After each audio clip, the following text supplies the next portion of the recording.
할렐루야. 우리 함께 인사하겠습니다. 우리 옆 사람을 보면서 사랑합니다, 축복합니다 인사하겠습니다. 사랑합니다, 축복합니다. 네, 제가 기도하고 찬양하도록 하겠습니다. 찬양 받으시기에 합당하신 하나님 감사합니다. 오늘 또 기쁜 마음으로 주님 한 분만을 높이며 또 찬양함으로 나아갑니다. 하나님, 찬양 가운데 우리 찬양을 기쁘게 받아주시고 또 우리가 하나님을 예배할 때에 전심으로 하나님 앞에 드려지는 예배가 될 수 있도록 하나님, 성령 하나님 함께하여 주시옵소서. 감사드리며 예수 그리스도 이름으로 기도합니다. 아멘. 우리 기쁘게 박수 치시면서 기뻐하며 함께 찬양하겠습니다.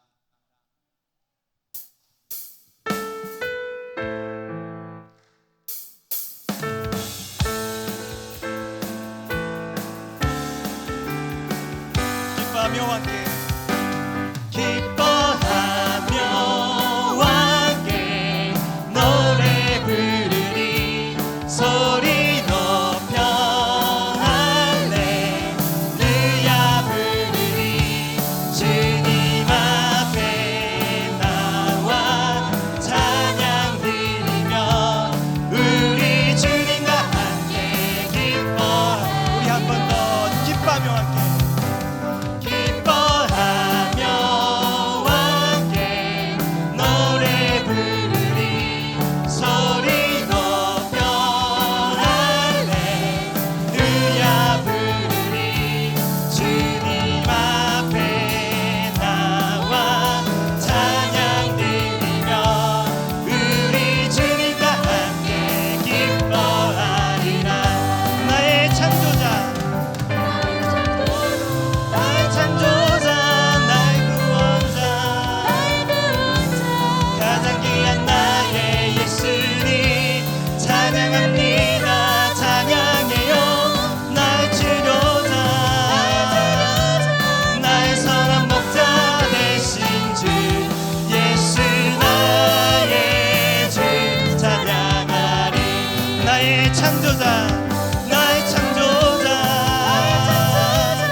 나의 예수님 찬양합니다.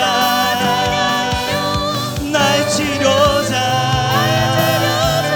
나의 선한 목자 되신 주 예수 나의 주 찬양. 기뻐하며 함께 기뻐하며 함께 노래 부르리 소리 높여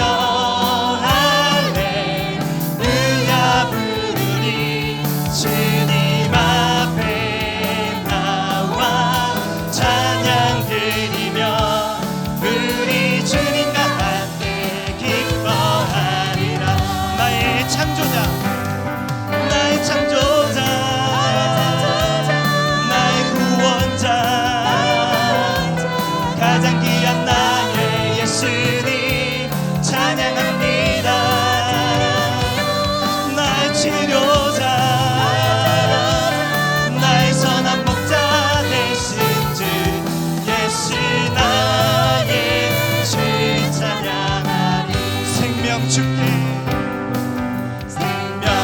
주께 힘내 능력 주께 힘내 소망 주께 힘내 주 안에 생명 주께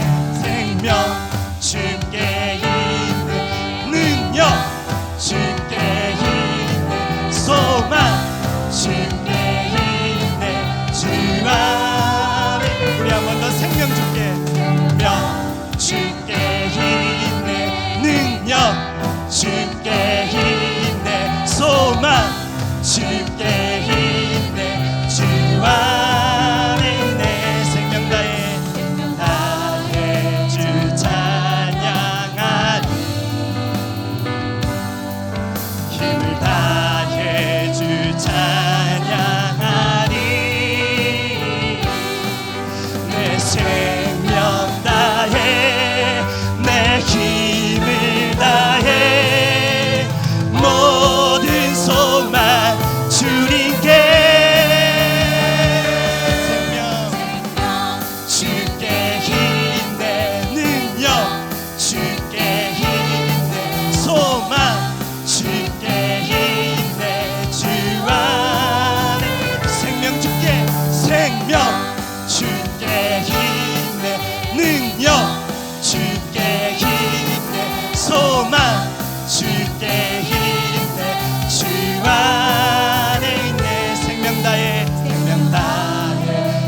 한 번 더 생명 주께 힘내 능력 주께 힘내 소망 주께 힘내 주 안에 있네 주 안에 있네 주 안에 있네 주 안에 있네 주께 아멘. 우리 영광의 박수를 하나님 앞에 올려드리겠습니다. 아멘 아멘.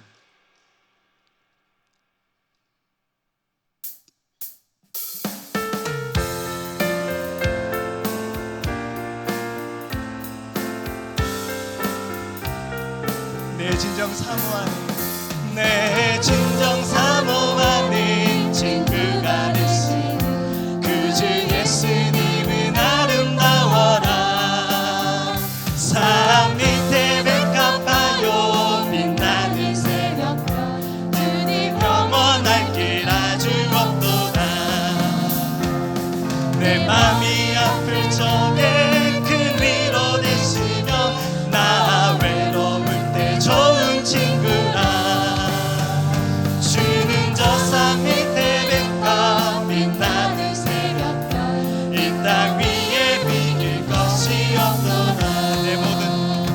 내 모든 염려 이 세상 고락도 주님 항상 같이 하여 주시고 시험을 당할 때에 악마의 노래 즉시 물리치사 날 지키시네.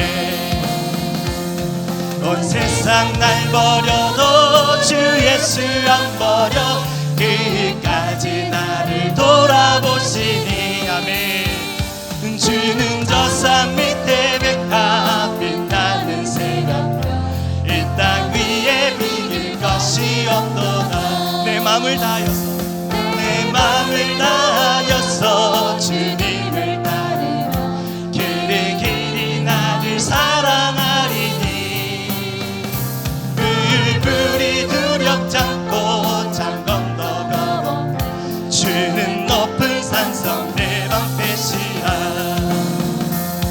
내 영혼 먹이시는 그 은혜 누리고 나 주의 주를 뵙기 원하네. 주는 저 산 밑에 백합 빛나는 새벽별 이 땅 위에 비길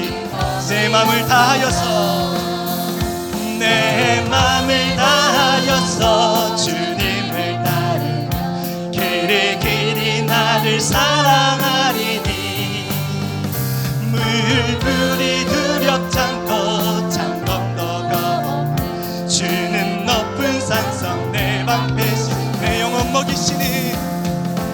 영혼 먹이시는 그 은혜 누리고 나 주의 주를 뵙기 원하네. 주는 저 산 밑에 백합 빛나는 새벽별 이 땅 위에 비길 것이 없도다. 아멘.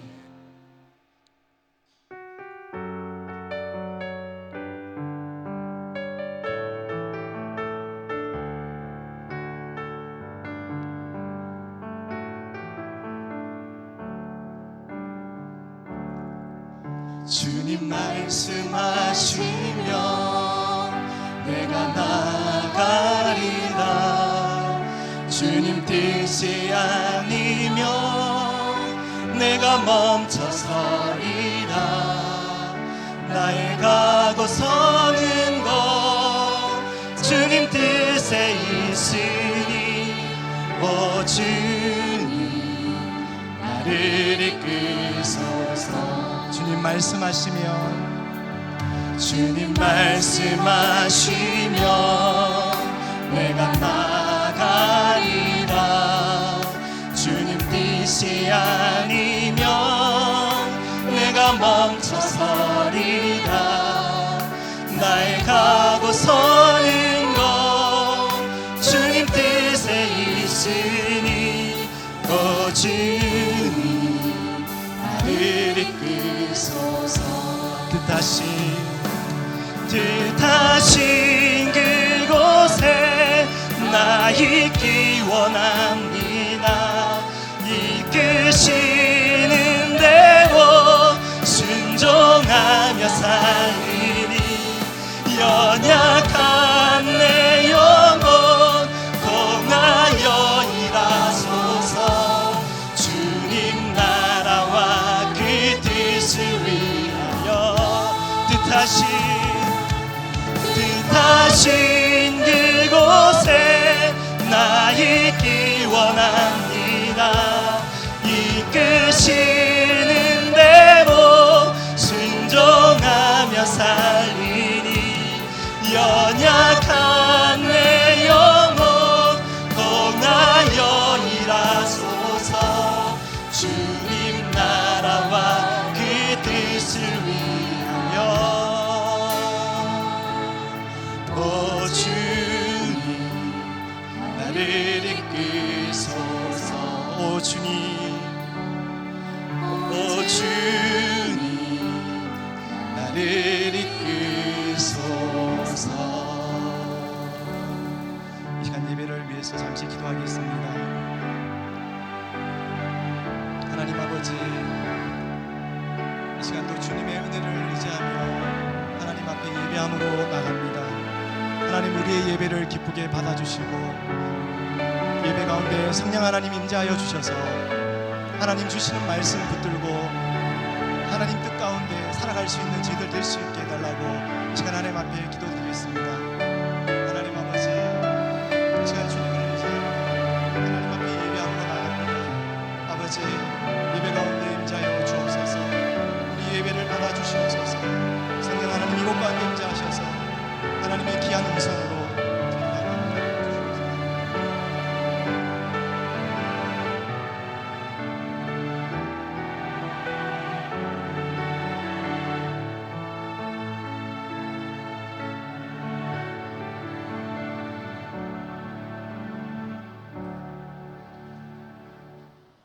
김귀순 권사님 기도 인도하시겠습니다.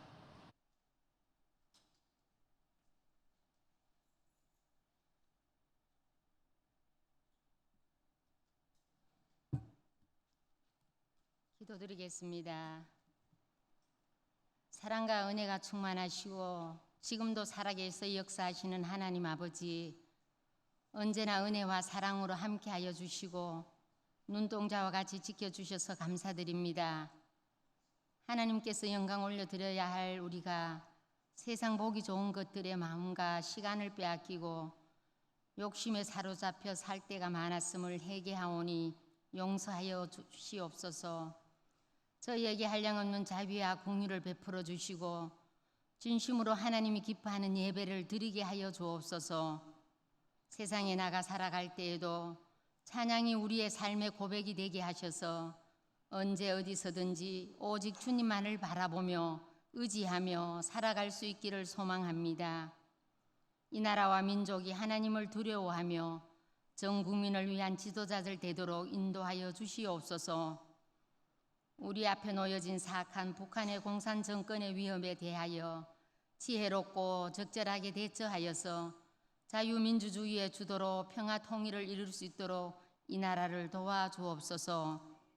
우리 교회를 세우시고 일하게 하시는 주님, 교회학교 여름 성경학교와 수련회 일정을 앞두고 열심히 준비하고 있습니다. 교사들에게 힘주시고 지혜를 주셔서 다음 세대들이 큰 은혜를 받아 신앙이 한층 성장할 수 있게 도와주셔요. 성도들의 모든 형편을 아시는 주님, 질병을 치료하여 주옵소서. 여호와 라파 치료하시는 하나님이시오니 질병 중에 있는 우리 성도들을 지키시고 치료하여 주시고 고통에서 건져 주시옵소서. 하나님 아버지, 담임 목사님, 부목사님, 전도사님 늘 은혜를 주시고 섬기시는 사역 가운데 늘 성령 충만함으로 인도하소서. 이 시간 선포되어지는 말씀이 저희들 마음밭에 잘 심겨져서 한 주간의 생활 속에서도 그 말씀을 묵상하며 우리의 생활에 잘 적용해서 살아가게 성령님 도와주옵소서. 합주단의 연주도 기뻐 받아주시며 모든 것 감사드리며 예수님 이름으로 기도드립니다. 아멘.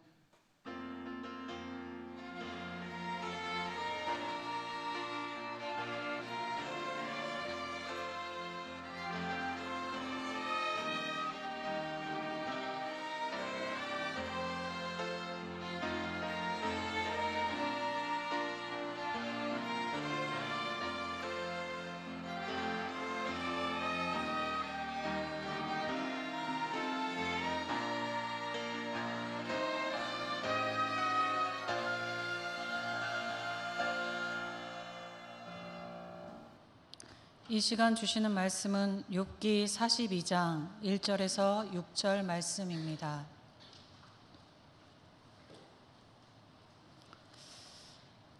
욥이 여호와께 대답하여 이르되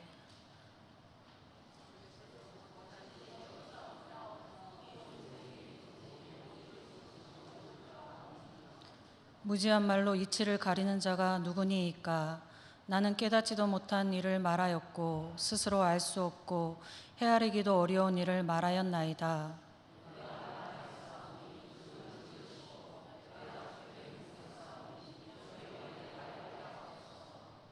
내가 주께 대하여 귀로 듣기만 하였사오나 이제는 눈으로 주를 배움나이다. 그러므로 내가 스스로 거두어 드리고 티끌과 제 가운데에서 회개하나이다. 아멘. 합주단의 찬양이 있겠습니다.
점심 식사 맛있게 하셨습니까?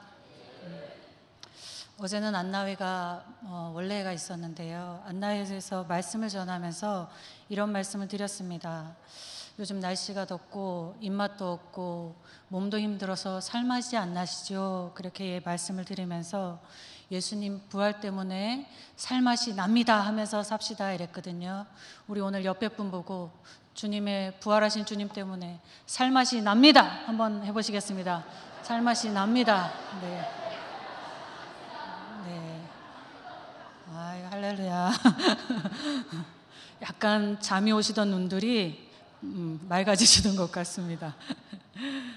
서울대학교 내에 학생의 생활에 어려움을 들어주는 상당 기간 등을 통해서 어려움을 들어주는 대학생활 문화원이 있다고 합니다. 이 대학생활 문화원에서 지난해 서울대학교 내에 있는 18개의 상담 기관을 통하여서 학생들의 이제 상담한 거를 이렇게 분류를 하였다고 합니다. 그래서 한 3순위까지 분류를 했는데 가장 많은 것이 학업 스트레스일 것 같은데요. 학업 스트레스가 아니고 우울, 불안, 무기력이었다고 합니다. 두 번째가 학업 스트레스고 3순위가 대인관계의 문제였다고 합니다. 이 서울대 학생들이 오랜 기간 학업 성취를 이제 목표로 살고 왔던 이 학생들이 우리나라의 최고의 대학으로 꼽히는 서울대학에 입학해서는 좌절을 경험하게 되는 순간이 온다고 합니다. 그들은 고등학교 때까지만 해도 자신이 속한 그룹에서 최고를 달렸는데 서울대에 와서는 스스로가 최고가 아니라는 것을 경험하는 순간이 오게 된다는 것입니다. 아, 내가 아무것도 아니었구나를 경험하면서 이 많은 학생들이 좌절을 경험한다는 것입니다. 서울대 학생들의 상담을 받는 중에 최고라서 가치가 있다라는 것을 상담사가 최고라서 가치가 있는 게 아니다라고 이야기해 주면은 그것을 부정한다고 합니다. 최고라야지만 가치가 있다라고 생각한다는 것입니다. 그래서 한 상담가는 통상의 상담을 한 12번 정도 하는데 그 상담 기간 동안에 최고만이 가치가 있지 않다, 가치가 있는 것이 아니다, 최고만이 가치가 있다라고 생각하는 그 비합리적인 사고를 깨줄 때, 최고만이 가치 있는 것이 아니다라고 생각할 수 있게 해줄 때 가장 뿌듯함을 느꼈다고 합니다. 제가 말씀드린 이 내용은 국민일보 올 4월에 실린 기사의 내용입니다. 이 기사를 읽으며 이런 생각을 했습니다. 최고야만이 가치가 있다라는 이 신념을 잡혀서 계속 이 최고만을 향해서 살던 학생이 이 최고라서 가치 있는 것이 아니다라는 것을 받아들이는 순간에 굉장히 큰 자유를 얻었겠구나라는 생각을 했습니다. 그 학생들은 지금까지는 성적을 내기 위한 이 한정된 삶, 성적을 내야지만 좋은 가치 있다라는 이 한정된 삶에서 이제는 그 삶의 욕정이 아주 넓게 확정되었겠구나라는 생각을 했습니다. 오늘 말씀에도 한 사람이 자신의 한정된 삶에서 벗어나 넓은 세계의 삶을 살게 되는 이야기입니다. 그 사람의 이야기를 여러분이 많이 알고 있을 수 있는데 찬찬히 한번 보겠습니다. 그 사람은 우스라는 곳에 살았던 욥입니다. 욥은 아들 7명과 딸 3명을 두었습니다.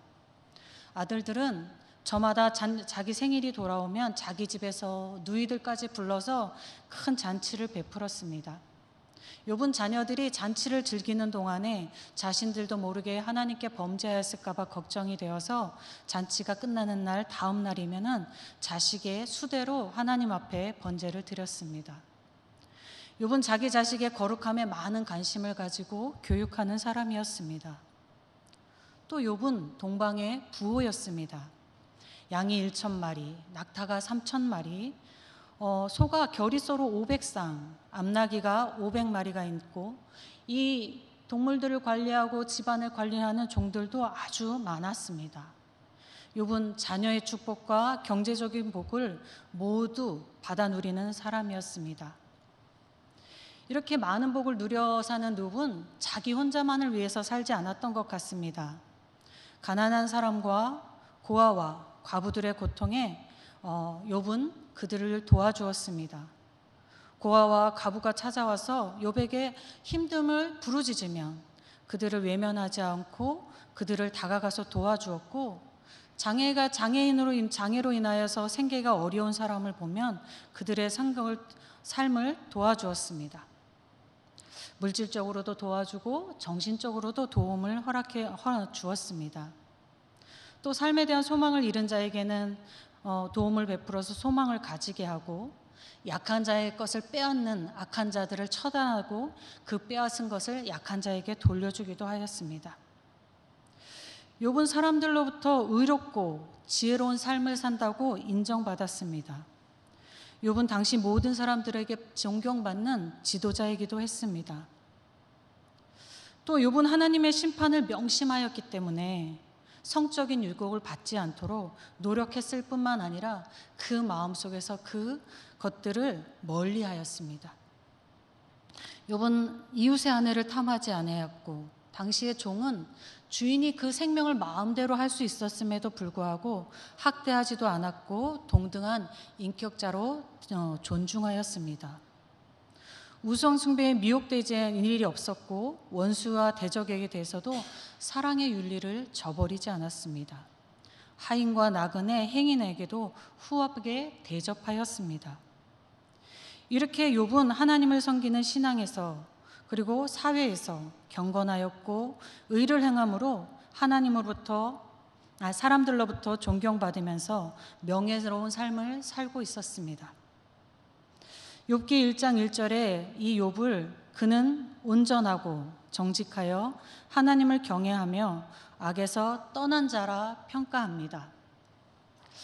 경제적으로, 가정적으로, 사회적으로, 그리고 신앙에서도 넘치는 복 가운데서 경건하고 의로운 삶을 살았던 욥에게 큰 재앙이 연거푸 닥쳤습니다. 어느 한날 한 일꾼이 욥에게 막 달려왔습니다. 주인님, 스바 사람들이 달려닥쳐서 가축을 모두 빼앗아 가고 그 가축을 지키는 종들을 모두 죽였습니다 라고 했습니다.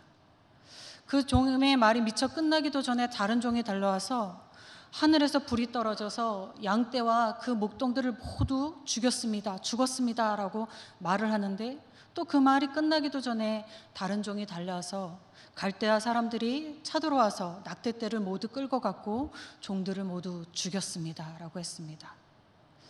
이 말이 또 끝나기도 전에 한 종이 달려와서 욥의 맏아들의 집에서 잔치 중에 있었는데 광야에서 광풍이 일어서 그곳에 있던 모든 이들이 죽었습니다 라고, 욥의 자녀들이 모두 죽었다는 비보를 전하였습니다.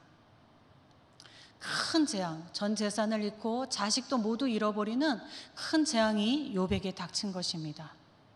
이러한 재앙에 욥은 겉옷을 찢고 머리를 밀고 땅에 엎드려 고통스러워 울부짖으면서 하는 말이, 알몸으로 태어났으니 알몸으로 돌아간다 하며 주신 이도 하나님이시오 거둔 이도 하나님이라고 고백하였습니다.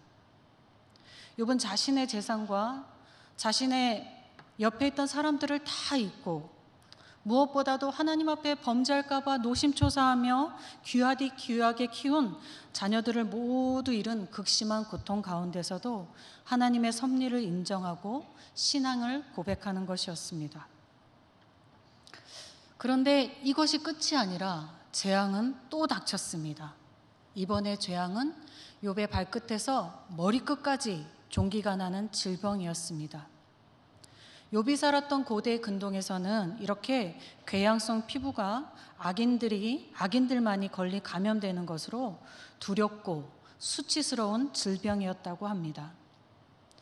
2장 8절에 보면 욥이 피부병에 걸리고 제 가운데 앉아있다라고 기록하고 있습니다.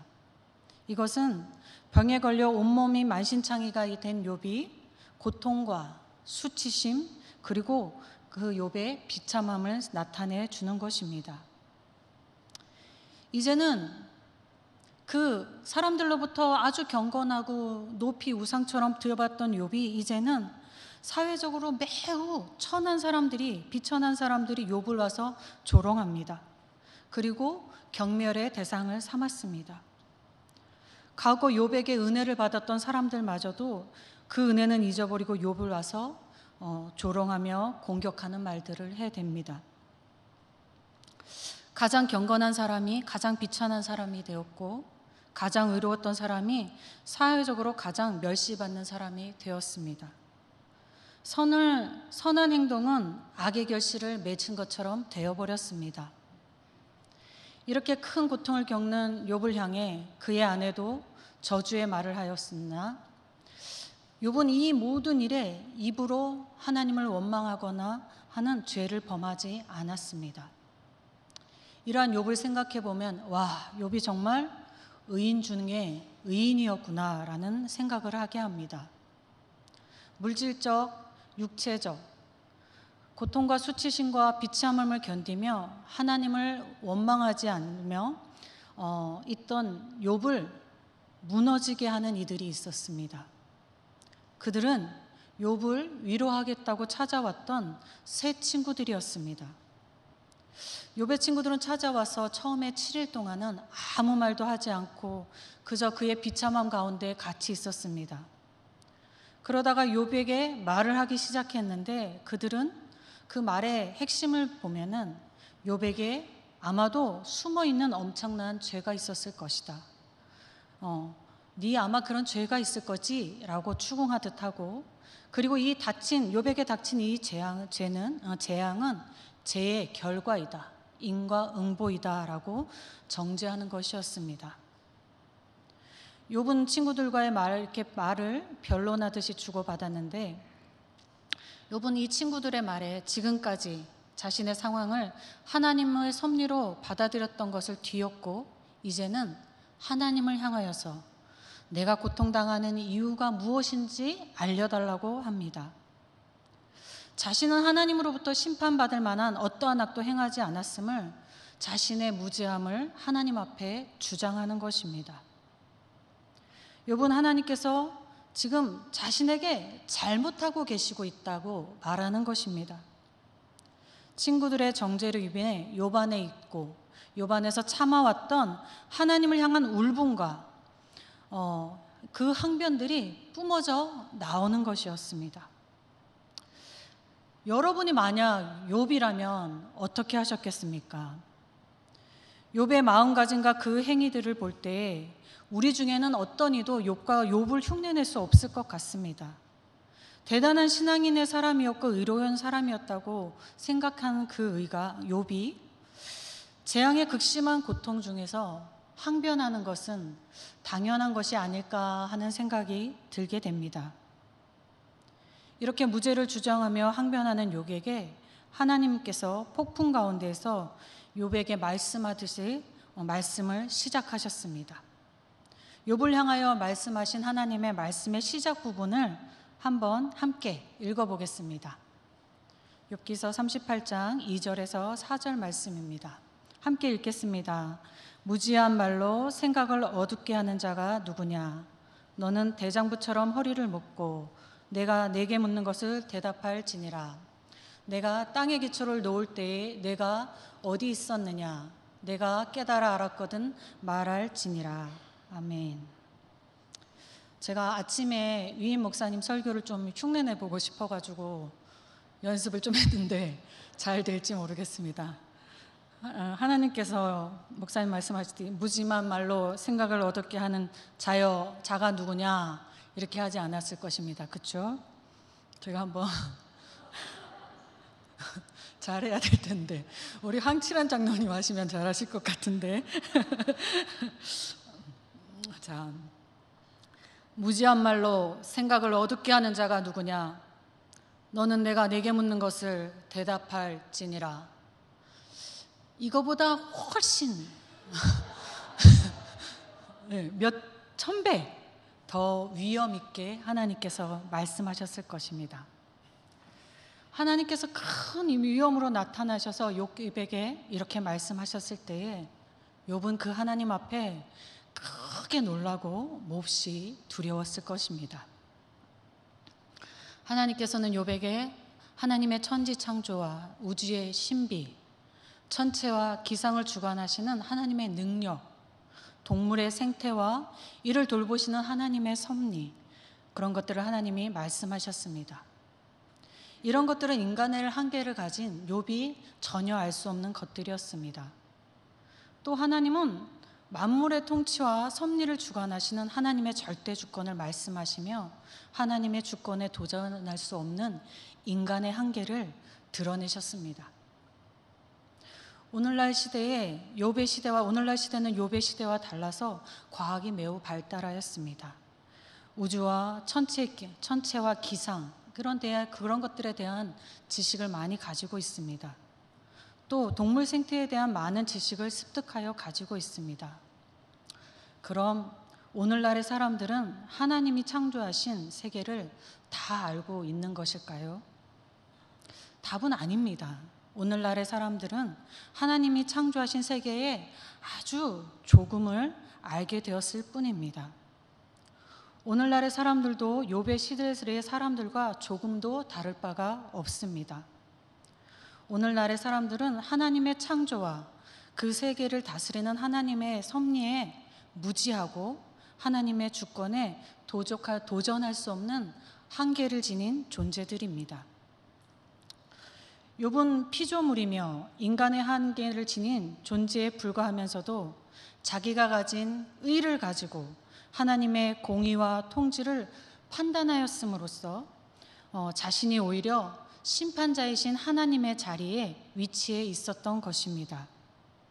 오늘 우리가 함께 읽었던 본문이 욥이 하나님의 절대 주권과 섭리를 인정하며 고난을 주시는 하나님의 깊은 섭리를 깨닫지 못하였다고 항변하였던 자신의 행위가 매우 어리석었음을 고백하는 내용입니다.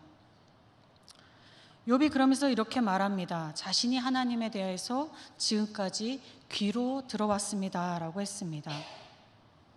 욥은 지금까지 조상들의 교훈과 종교적 전통 그리고 친구들의 말, 신학적 이론을 통해서 하나님에 대하여 알고 있었다는 뜻이 됩니다.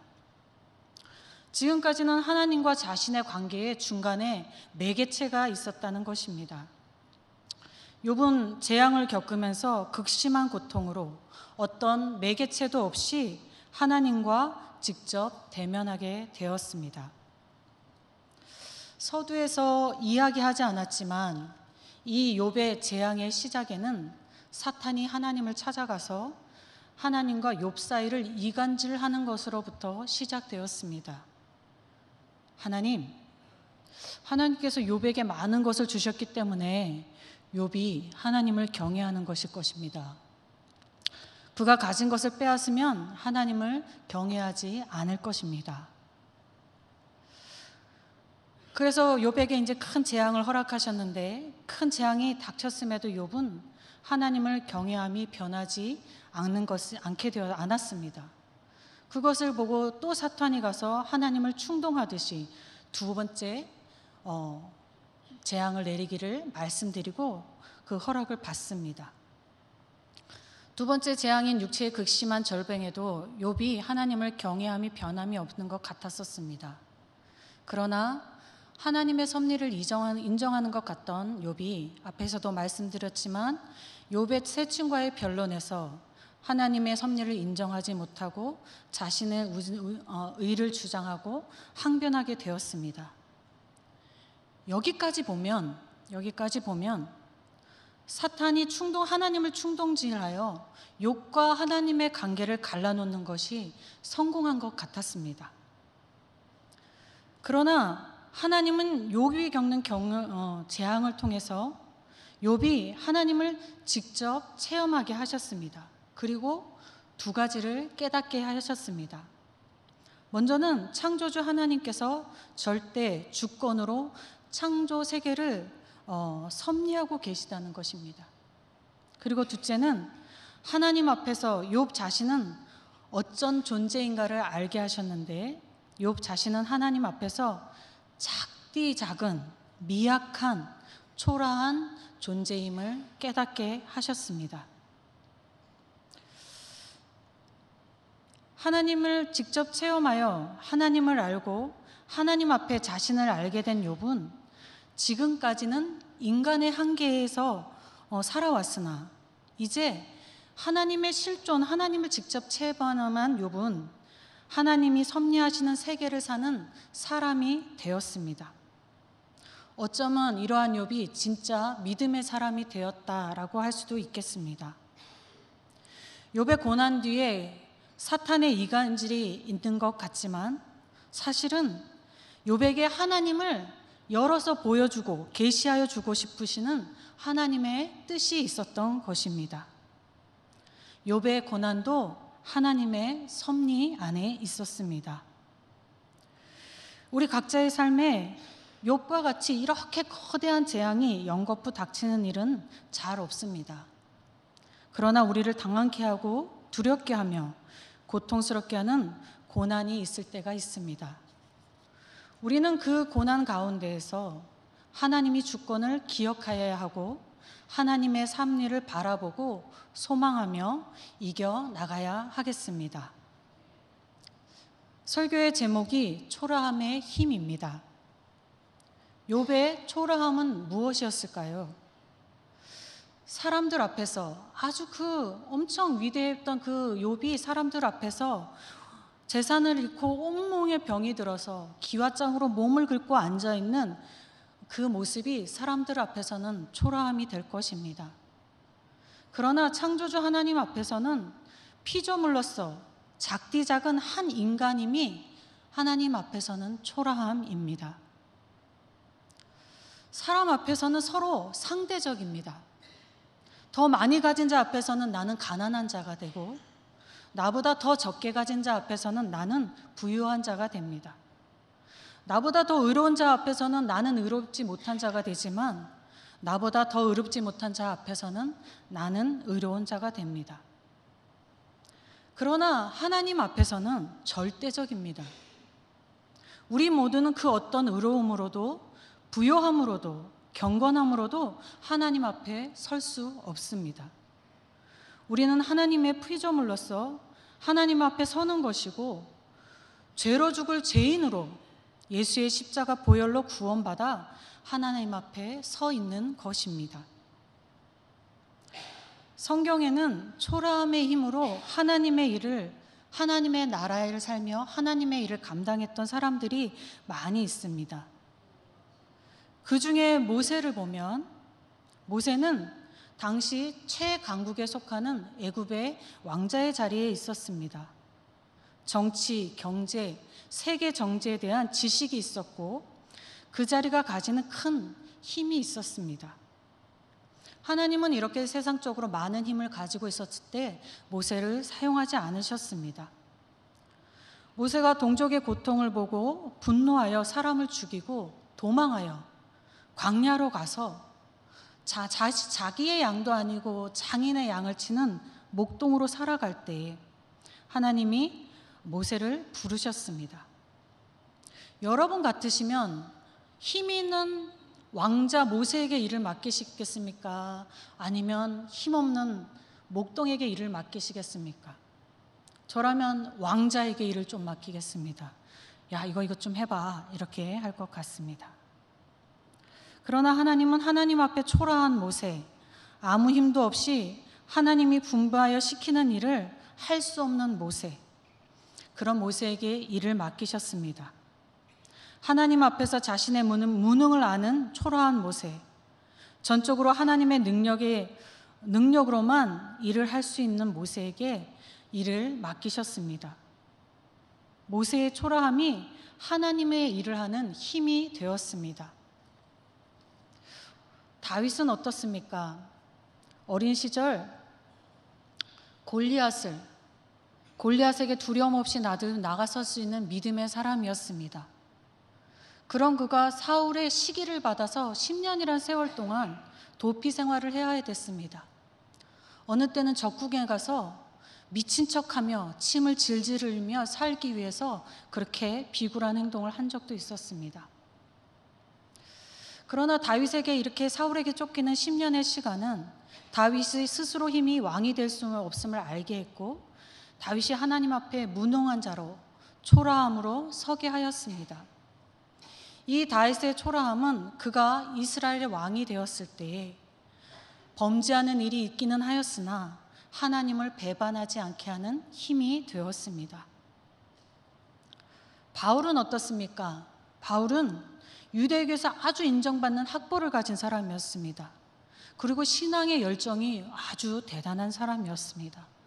어쩌면 그 열정은 두려움 없는 신앙의 열정이었던 것과 같습니다. 예수를 그리스도라 믿는 이들이 자기 민족 종교 유대 종교를 흔들어 놓는다 규정하고 그들을 핍박하는 데 아주 혈안이 되어 열심인 사람이었습니다. 그런 바울이 다메섹에서 예수님을 만났습니다. 자신이 믿고 있던 신념, 신앙이 모두 무너졌습니다. 자신의 믿음과 열정이 잘못된 것임을 알게 되었습니다. 다메섹에서 예수님을 만났던 것이 바울에게는 자신의 초라함을 보는 자리가 되었습니다. 바울의 이 초라함이 바울이 이방에 복음을 전하는 이방인의 사도가 되게 하는 힘이 되었습니다. 그러면 우리도 하나님 앞에 우리의 초라함을 보게 되어야 하는데 그럼 우리도 큰 재앙을 겪어야만 하는 걸까요? 하는 의문이 듭니다.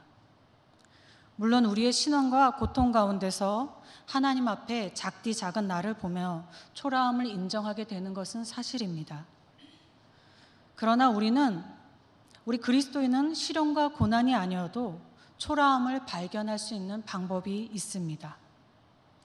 그것은 우리 안에 동거하시며 함께 계시는 성령께서 하나님 앞에 우리 자신을 조명하여 비춰 주실 때입니다.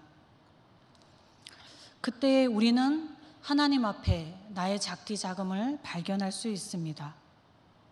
여러분과 제가 하나님 앞에서 자기의 초라함을 계속 발견할 수 있기를 바랍니다. 그로 인해서 더욱 겸손하여지고 하나님의 능력으로 개인의 삶의 일들을 이루어 나가시고 우리 교회 공동체의 일들을 이루어 나가시고 하나님의 일들을 감당해 나가셔서 많은 하나님의 일들을 하실 수 있기를 주님의 이름으로 축원드립니다. 아버지 하나님 감사합니다. 내가 너희에게 나를 더 알려주고 싶다. 그래서 너희가 나를 신뢰하고 나의 일을 감당하기를 원한다 라고 오늘 말씀하여 주셔서 감사합니다. 하나님, 저희가 하나님을 더 많이 알도록 하나님 앞에 우리 자신을 보도록 우리를 조명하여 비춰 주시옵소서. 그래서 나의 힘을 의지하거나 나의 가지고 있는 작은 것을 의지하여서 내가 때로는 무엇이 된 것처럼 하나님의 일을 감당하지 않게 하여 주시옵소서. 오직 겸손함으로 하나님의 힘을 의지하여 하나님의 일을 감당하게 하여 주시옵소서.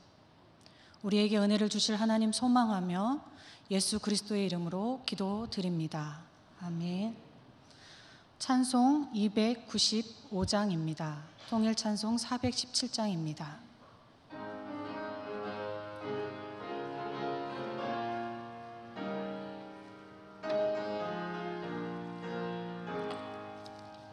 큰 죄에 빠진 나를 주 예수 건지사 그 넓은 품에 다시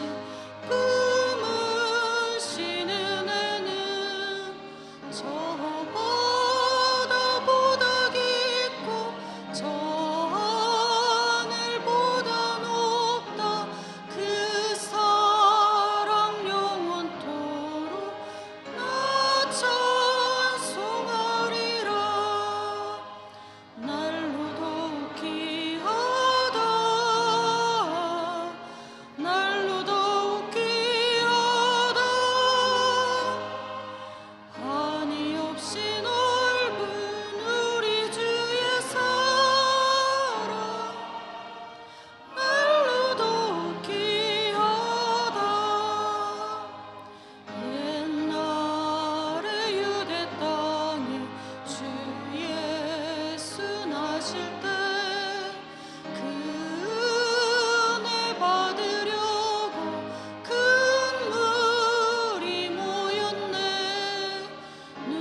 위임 목사님 나오셔서 교회 소식과 축도해 주시겠습니다.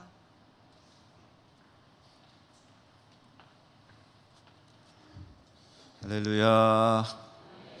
오늘 행복한 하루입니다. 주님을 예배할 수 있으니 행복하고 또 시원한 데 있으니까 행복하고 여러분 얼굴이 활짝 핀 것 같습니다.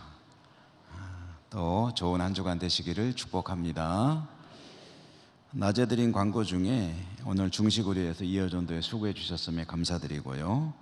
전교인 한마음 체육대회 오행시 짓기 이벤트에 더 많은 관심 가져주시기를 또 광고드리고요.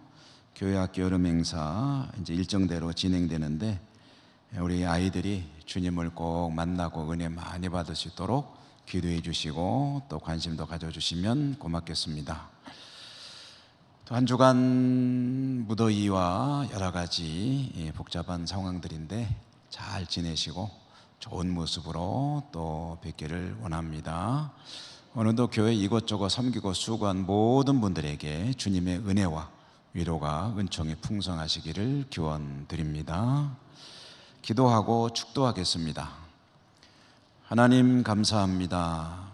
거룩한 주님의 날, 참으로 복된 날, 하나님을 마음껏 예배하고 찬양하고 기도하고 말씀 받고 다시 저희들 삶의 자리로 나갑니다. 어디를 가든지 전능하신 하나님 바라보며 믿음으로 성령 충만하여 승리하는 저희 모두가 되게 하시고 삶의 현장에서는 하나님께 큰 영광 올려드릴 수 있도록 축복하여 주옵소서. 몸된 교회 이것저것 섬기고 수고한 모든 손길들 위에 하나님께서 복 내려주시고 주를 위해 섬길 때 주시는 하나님의 만가지 은총이 모든 주의 종들에게 임할 수 있도록 은혜 더하여 주옵소서. 돌아가는 발걸음도 축복하여 주시옵소서. 예수님 이름으로 감사하고 기도드립니다. 아멘. 우리 주님 예수 그리스도의 은혜와 하나님 아버지 사랑과 성령님의 교통하시며 감동하시는 은혜의 역사가 예배하고 삶의 자리로 나가는 주의 백성들 머리머리 위에와 저들의 발걸음 위에 삶의 현장 위에 항상 함께 하시옵기를 축원하옵나이다. 아멘.